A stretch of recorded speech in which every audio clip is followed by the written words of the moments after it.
બોલો પ્રાણનાથ પ્યારે કી જય। અત્યારે અમે અહીંયા મુક્તિપીઠ પદ્માવતીપુરી ધામની અંદર ઉપસ્થિત છીએ, ત્યારે અહીંયા કડા સાહેબનું શું મહત્વ છે એ વિશે અહીંયા રાજ મંદિર પિંટોઈના મહંત શ્રી એવા કિશનદાસજી મહારાજ તેઓ આપણને છણાવટ કરશે, ઇતિહાસ વિશે વાત કરશે કડા સાહેબના।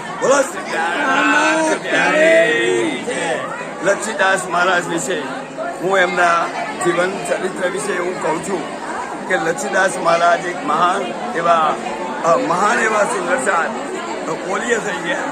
એમના દિલમાં એવો વિચાર આવ્યો કે મારે મંદિર સોનાનું બનાવવું છે, સોનાનું।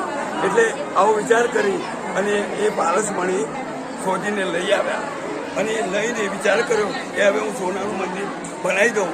પણ સ્વામીજીને વિચાર કર્યો કે જ્યારે કલયુગ આવશે એવો ત્યારે લોકો સોનાની ઈંટો કાઢી જશે, એટલે આ સોનાનું મંદિર બનાવાય નહીં। એટલે પારસમણી હાથમાં લઈ અને કિલકિલાના ધરામાં ફેંકી દીધું અને લક્ષ્મીદાસ મહારાજ રડવા લાગ્યા કે હવે હું શું કરું, મારું પારસમણી ફેંકી દીધું।